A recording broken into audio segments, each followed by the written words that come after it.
হারুনুর রশিদ তার স্ত্রীকে নিয়ে নদীর পাড় দিয়ে হাঁটতে বের হলেন। তো খলিফা দেখতে পেলেন নদীর পাড়ে এক পাশে বাহলুল দানা চুপচাপ বসে আছেন। খলিফা তাকে বললেন, আসসালামু আলাইকুম বাহলুল। বাহলুল উত্তর দিলেন, ওয়ালাইকুম আসসালাম।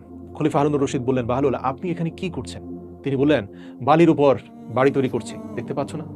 খলিফা হারুনুর রশিদ জিজ্ঞেস করলো, এটা কেন বানাচ্ছেন? এ দিয়ে কি কাজ হবে? এসব বাজে কাজ না করলেও তো পারেন।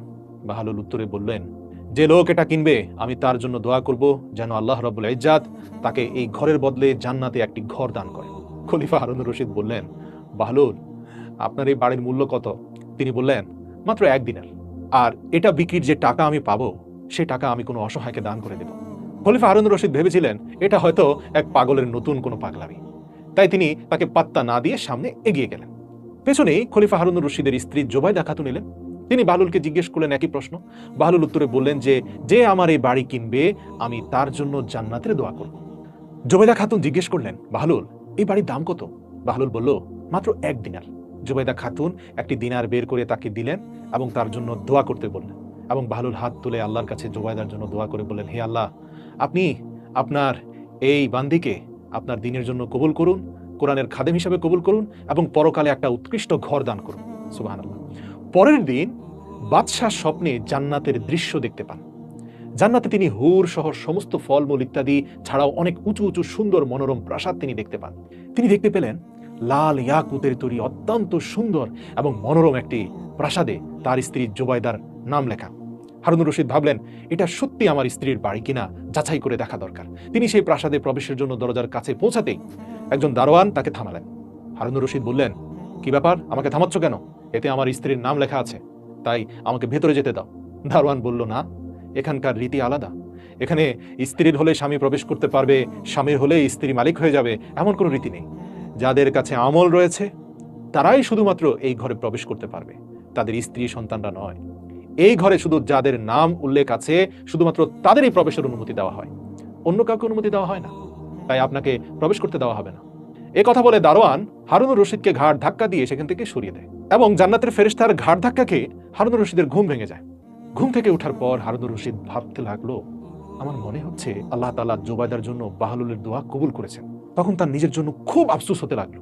সে ভাবলো, অত বেশি তো আমল করতে পারছি না, কি ভুল করলাম, বাহলুলের বাড়িটা কিনে দিলেই ভালো হতো।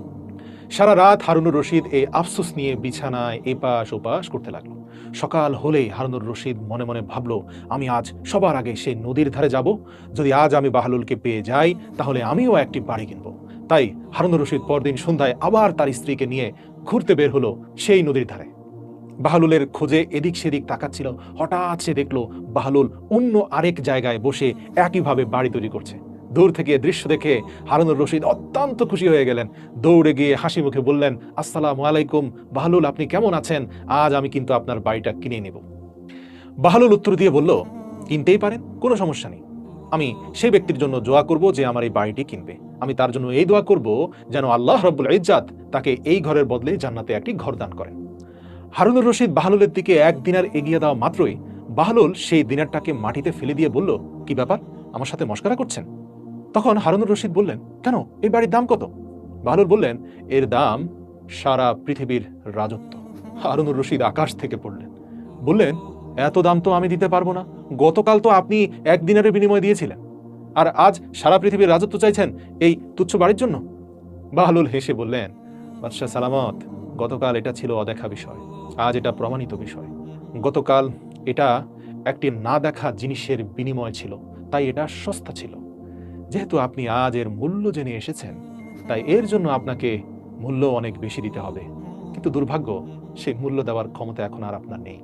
একইভাবে মৃত্যুর পরেও চাইলে নতুন করে কোনো আমল যুক্ত করার সুযোগ নেই, কিন্তু চাইলে আজ থেকে নতুন আমল যুক্ত করার সুযোগ আছে।